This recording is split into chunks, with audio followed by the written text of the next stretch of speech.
Hello students, welcome to study with scholar tutorial channel. आज हम study करेंगे connecting links. Connecting links ऐसे organisms होते हैं जिनके पास दो अलग अलग ग्रुप्स के कैरेक्टर्स होते हैं, उन्हें हम बोलते हैं कनेक्टिंग लिंक्स। फॉर एग्जांपल, कुछ एक फिशेस ऐसी ऐसी होती हैं जिनके पास फिश और एम्फीबियन दोनों के कैरेक्टर्स होते हैं, तो हम ऐसे फिशेस को क्या बोलेंगे कि जो फिशेस हैं ये फिश और एम्फीबिया के बीच में कनेक्टिंग लिंक हैं, क्योंकि इनके पास फिश और एम्फीबियंस के कैरेक्टर्स हैं। इसलिए ये फिशेस, ऐसे कई सारे एग्जांपल्स हैं जो हम आगे डिस्कस करेंगे, जिनमें बहुत सारे ऐसे ऑर्गेनिजम्स आते हैं जिनमें दो अलग अलग ग्रुप्स के कैरेक्टर्स होते हैं। तो ऐसे ऑर्गेनिजम्स जिनके पास दो अलग अलग ग्रुप्स के कैरेक्टर्स होते हैं, उन ऑर्गेनिजम्स को हम बोलते हैं कनेक्टिंग लिंक्स। अब हम इसमें एग्जांपल स्टडी करेंगे वन बाय वन, कौन कौन से ऐसे ऑर्गेनिजम्स हैं जो as a connecting link behave करते हैं। तो फर्स्ट एग्जांपल इसमें आता है यूग्लिना का। यूग्लिना एक ऐसा ऑर्गेनिज्म है जिसके पास प्लांट और एनिमल दोनों के कैरेक्टर्स हैं। प्लांट का कैरेक्टर क्या है कि उसमें प्लांट का मेन कैरेक्टर क्या होता है कि वो फोटोसिंथेसिस करते हैं, किसकी हेल्प से? क्लोरोफिल की हेल्प से या क्लोरोप्लास्ट की हेल्प से। तो यूग्लिना में क्लोरोप्लास्ट प्रेजेंट होता है जिसकी हेल्प से ये फोटोसिंथेसिस करते हैं और ये अपना फूड खुद प्रिपेयर करते हैं, और इसलिए इन्हें ऑटोट्रोप्स बोला जाता है। ये हो गया प्लांट का कैरेक्टर, ठीक है। और एनिमल्स का क्या कैरेक्टर है कि फूड तो खुद प्रिपेयर कर लेते हैं, लेकिन क्या करते हैं, उस फूड को अपनी बॉडी से बाहर स्पिट आउट कर देते हैं, फिर उसको अपने बॉडी के थ्रू सक करते हैं। तो इस मोड को हम बोलते हैं हेटेरोट्रॉफिक मोड ऑफ न्यूट्रिशन, जो कि एनिमल्स में प्रेजेंट होता है। सो ये इसका एक एनिमल कैरेक्टर है। और यूग्लिना में फ्लैजिला प्रेजेंट होता है और सेल मेम्ब्रेन प्रेजेंट होती है, ना कि सेल वॉल, ठीक है। तो ये एनिमल्स कैरेक्टर हो गए। एनिमल कैरेक्टर कौन से हुए यूग्लिना में? एक तो ये heterotrophic mode of nutrition show करते हैं, दूसरा इनमें फ्लैजिला प्रेजेंट होता है for the locomotion, for the movement, and तीसरा इनमें सेल वॉल एब्सेंट होती है। अगर ये प्लांट्स होते तो इनमें सेल वॉल प्रेजेंट होती, लेकिन ये प्लांट्स का सिर्फ एक ही कैरेक्टर शो करते हैं कि ये फोटोसिंथेसिस करते हैं, बाकी इनमें सभी कैरेक्टर्स क्या हैं? एनिमल्स के कैरेक्टर हैं। इसलिए ये कनेक्टिंग लिंक है एनिमल और प्लांट के बीच में। ये यूग्लिना है, इसमें फ्लैजिला और क्लोरोप्लास्ट दोनों प्रेजेंट हैं। नेक्स्ट एग्जाम्पल आता है प्रोटीरोस्पोंजिया का। प्रोटीरोस्पोंजिया एक ऐसा ऑर्गेनिज्म है जो कि कनेक्टिंग लिंक है between protozoans and Porifera. Porifera में स्पॉन्जेस आती हैं। प्रोटोजोन का मेन कैरेक्टर क्या होता है? प्रोटोजोन यूकैरियोट्स हैं और ये सिंगल सेल्ड ऑर्गेनिजम्स होते हैं, ठीक है। प्रोटीरोस्पोंजिया क्या है? सिंगल सेल्ड कॉलोनी फॉर्मिंग है। सिंगल सेल तो है, लेकिन सिंगल सेल अपने जैसे और सेल से कॉलोनी बना के रहता है, ठीक है। प्रोटोजोन का कैरेक्टर है that they are single celled colony forming organisms. और पोरीफेरा का, स्पॉन्जिस का क्या कैरेक्टर है कि इनमें जैसे स्पॉन्जिस में सेल्स प्रेजेंट होते हैं ना, फ्लैजिलेटेड, कोलार्ड, वैसे ही सेल्स प्रेजेंट होते हैं प्रोटीरोस्पोंजिया में, ठीक है। तो प्रोटीरोस्पोंजिया एक कनेक्टिंग लिंक है बिटवीन पोरीफेरा एंड प्रोटोजोन्स। ये प्रोटीरोस्पोंजिया, इसमें सिंगल सेल्ड कोलार्ड सेल की कॉलोनी है, फ्लैजिलेटेड सेल्स प्रेजेंट है। नेक्स्ट एग्जाम्पल आता है नियोपलीना का।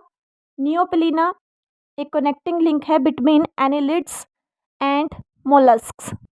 एनिलिड्स के कौन कौन से कैरेक्टर्स प्रेजेंट होते हैं? That they have nephridia, segmentally arranged gills. Nephridia annelids में प्रेजेंट होता है एज अ एक्सक्रीटरी ऑर्गन, और जो इनकी गिल्स हैं उनमें सेगमेंट्स प्रेजेंट है। एनिलिड का ये मेन कैरेक्टर है कि उनकी बॉडी सेगमेंटेड होती है, इसलिए जो नियोप्लेना है इनका जो गिल्स हैं वो भी सेगमेंटेड होते हैं और इनमें मसल्स प्रेजेंट होते हैं जैसे कि एनिलिड्स में प्रेजेंट होते हैं। ये तो हो गए एनिलिड्स के कैरेक्टर। और मोलस्क के कौन कौन से कैरेक्टर्स प्रेजेंट होते हैं? That they have hard shell, mantle and muscular foot, which are the main character of mollusc. Mollusc में क्या होता है? हार्ड शेल प्रेजेंट होती है। और ये जो नियोप्लीना है इनका जो लार्वल फॉर्म है वो ट्रोकोफोर की तरह दिखती है। ट्रोकोफोर एक लार्वल स्टेज है जो कि एनिलिड और मोलस्क में प्रेजेंट होती है, और जो नियोप्लीना है इनकी लार्वल स्टेज भी ट्रोकोफोर को रिजेंबल करती है, इसलिए neopilina is a connecting link. Therefore neopilina is a connecting link between annelids and mollusc. ये नियोप्लीना, इसमें हार्ड शेल प्रेजेंट है और सेगमेंटेड गिल्स प्रेजेंट है। नेक्स्ट एग्जाम्पल है peripatus. Peripatus is a connecting link between arthropod and annelids. Arthropod के क्या characters हैं? में ट्रैकिया प्रेजेंट होता है, इसलिए जो पेरिपेटस है इनकी इनमें भी ट्रैकिया प्रेजेंट होता है as a respiratory organ. Haemocoel present होती है। हीमोसील क्या होती है? ये जो आर्थ्रोपोड्स होते हैं ना, इनमें ब्लड वेसल्स प्रेजेंट नहीं होते हैं। ठीक है, ब्लड जो फ्लो करता है इनकी बॉडी में, वो ब्लड वेसल्स में फ्लो नहीं करता है, बल्कि एक बॉडी कैविटी प्रेजेंट होती है जिसमें ब्लड भी प्रेजेंट होता है और ऑर्गन्स भी सस्पेंडेड ऑर्गन्स भी प्रेजेंट होते हैं। तो ऐसी कैविटी को बोलते हैं हीमोसील, जो कि आर्थ्रोपोड में प्रेजेंट होती है। और आर्थ्रोपोड का और क्या करेक्टर है, दैट पहले भी बताया मैंने, ट्रैकिया प्रेजेंट होता है और ट्यूबुलर हार्ट प्रेजेंट होता है। ये तो हो गए आर्थ्रोपोड के कैरेक्टर। और एनिलिड्स के कौन कौन से कैरेक्टर्स होते हैं? इनमें सेगमेंटेड नेफ्रीडिया प्रेजेंट होता है। नेफ्रीडिया जो है वो एनिलिड्स का एक्सक्रीटरी ऑर्गन है। और जो पेरिपेटस है इसमें भी नेफ्रीडिया प्रेजेंट होता है, लेकिन कैसा? सेगमेंटेड। सेगमेंटेड जो सेगमेंटेड बॉडी पार्ट्स हैं वो एनिलिड्स का करेक्टर्स है। ठीक है, और पेरिपेटस में भी सेगमेंटेड नेफ्रीडिया प्रेजेंट है, तो ये एक एनिलिड का करेक्टर है। और आपने अर्थवर्म देखा होगा, उनकी बॉडी सॉफ्ट होती है, मसल्स प्रेजेंट होते हैं। ऐसे ही पेरिपेटस की बॉडी भी सॉफ्ट ही दिखने में एनिलिड्स की तरह दिखता है, वॉर्म लाइक दिखता है, सॉफ्ट बॉडी है इनकी। ठीक है, सॉफ्ट क्यूटिकल है, मसल्स प्रेजेंट हैं। ठीक है, so these are the characters of annelid. So peripatus has the characters is a connecting link between arthropod and annelids. Arthropod का करेक्टर मैंने बता दिया, ट्रैकिया प्रेजेंट होता है। ठीक है, हीमोसिल प्रेजेंट है। पेरिपेटस दिखने में तो बॉम्ब लाइक है, इसमें सेगमेंटेड नेफ्रिडिया प्रेजेंट है और ट्रैकिया प्रेजेंट है। नेक्स्ट एग्जांपल आता है लंग फिशेस का। ऐसे आपको पता है फिशेस में रेस्पिरेटरी ऑर्गन कौन सा होता है? गिल्स होता है। लेकिन जो लंग फिशेस हैं वो कनेक्टिंग लिंक है बिटवीन फिशेस एंड एम्फीबियंस। क्यों? वैसे तो वो सारा उनकी बॉडी स्ट्रक्चर फिश की तरह है, लेकिन वो रेस्पायर किसके थ्रू करती हैं? लंग्स के थ्रू। एम्फीबियन भी लंग्स के थ्रू रेस्पायर करते हैं, और जो लंग फिशेस होते हैं वो भी लंग्स के थ्रू रेस्पायर करती हैं। उनका रेस्पिरेटरी ऑर्गन भी लंग्स है, इसलिए जो लंग फिशेस हैं they are the connecting link between amphibians and fishes. बाकी सभी करेक्टर्स उनमें फिशेस वाले हैं। ठीक है, उनमें फिन्स प्रेजेंट है, और लंग फिशेस में 3 चैम्बर्ड हार्ट प्रेजेंट होता है। वैसे फिशेस में 2 चैम्बर्ड हार्ट प्रेजेंट होता है, लेकिन जो लंग फिशेस हैं इनमें 3 चैम्बर्ड हार्ट प्रेजेंट होता है। 3 चैम्बर्ड हार्ट एम्फीबियंस में भी प्रेजेंट होता है। So the lung fishes they are the connecting link between fishes and amphibians. सभी लंग फिशेस हैं, इन सभी में लंग्स प्रेजेंट होते हैं as respiratory organ. Next example आता है एग लेइंग मैमल्स का। मैमल्स एग ले नहीं करते हैं, वो विविपेरस होते हैं, वो यंग वंस को बर्थ देते हैं। लेकिन कुछ एक मैमल्स ऐसे हैं जो एग ले करते हैं। ये एक रेप्टाइल का करेक्टर है। सो जो एग लेइंग मैमल्स हैं they are the connecting link between reptiles and mammals. अभी मैंने बताया आपको कि ये जो एग लेइंग मैमल्स हैं ये एग ले करते हैं, जो कि रेप्टाइल्स का करेक्टर है। अब मैमल्स के कौन कौन से करेक्टर्स हैं एग लेइंग मैमल्स में? दैट इनमें हेयर्स प्रेजेंट हैं, मेमरी ग्लैंड्स प्रेजेंट हैं। ठीक है, जिससे अपने बच्चों को फीड करवाते हैं। So these are the characters of mammals. Egg laying mammals के एग्जाम्पल हैं duckbill platypus and scaly anteaters. उन्हें हम बोलते हैं that they are the connecting link between reptiles and mammals. ये डकबिल प्लैटिपस है जो कि एक एग लेइंग मैमल है।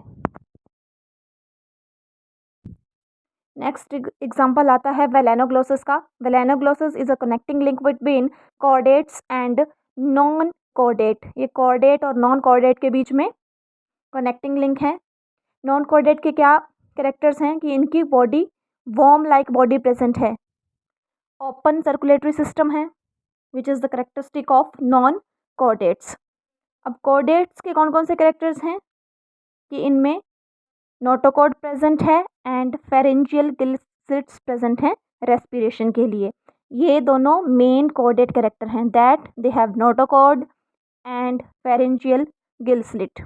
नोटोकॉर्ड आगे जाके स्पाइनल कॉर्ड और वर्टिब्रल कॉलम बनाती हैं, और फेरेंजियल गिल स्लिट्स जो हैं वो गिल्स या लंग्स फॉर्मेशन में हेल्प करते हैं। ठीक है, तो ये वर्टिब्रेट या कॉर्डेट कैरेक्टर हैं। So Melanoglossus has the characters of both chordate and non-chordates. That's why they are the connecting link between chordate and non-chordate. ये ब्लेंडर ग्लोसेस है जो कि कनेक्टिंग लिंक है कोऑर्डिनेट और नॉन कोऑर्डिनेट के बीच में। लास्ट एग्जांपल है सेमोरिया का। सेमोरिया एक ऐसा ऑर्गेनिज्म है जिसके पास एम्फीबियंस और रेप्टाइल्स दोनों के कैरेक्टर प्रेजेंट होते हैं। इसलिए जो सेमोरिया है this is a connecting link between amphibians and reptiles. और ये जो ऑर्गेनिज्म है ये लैंड पे भी रह सकते हैं और वाटर में भी रह सकते हैं, which is a amphibian character. और जो इनकी लार्वल फॉर्म है वो एम्फीबिया के लार्वा को रिजेंबल करती है। एम्फीबिया का जो लार्वा है, फ्रॉग का जो लार्वा, उसे क्या बोलते हैं, एक्सोलोटल लार्वा। और उसकी क्या उनका क्या स्पेशल फीचर है कि उनमें जब वो लार्वल फॉर्म में होते हैं तो उनमें गिल्स प्रेजेंट होते हैं जिसकी हेल्प से वो रेस्पायर करते हैं।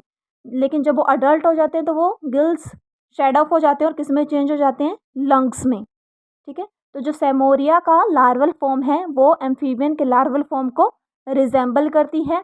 और ये ऑर्गेनिज्म वाटर और लैंड दोनों पे रह सकते हैं, इसलिए ये इनके एम्फीबियन कैरेक्टर्स हैं। अब इनके रेप्टिलियन कैरेक्टर्स क्या क्या हैं कि इनकी स्किन बहुत ड्राई होती है जो कि वाटर को रिटेन करने में या वाटर को सेव करने में हेल्प करती है। और इनकी लॉन्ग एंड स्टर्डी लेग्स होती हैं जिनसे ये जंप करते हैं या मूव करते हैं रेप्टाइल्स की तरह। ठीक है, ये सेमोरिया है जो कि एम्फीबिया और रेप्टाइल के बीच में कनेक्टिंग लिंक है। सो ये थे कनेक्टिंग लिंक्स। अगर आपको वीडियो अच्छी लगी हो तो प्लीज़ वीडियो को लाइक करें, शेयर करें और चैनल को सब्सक्राइब करें। Thank you.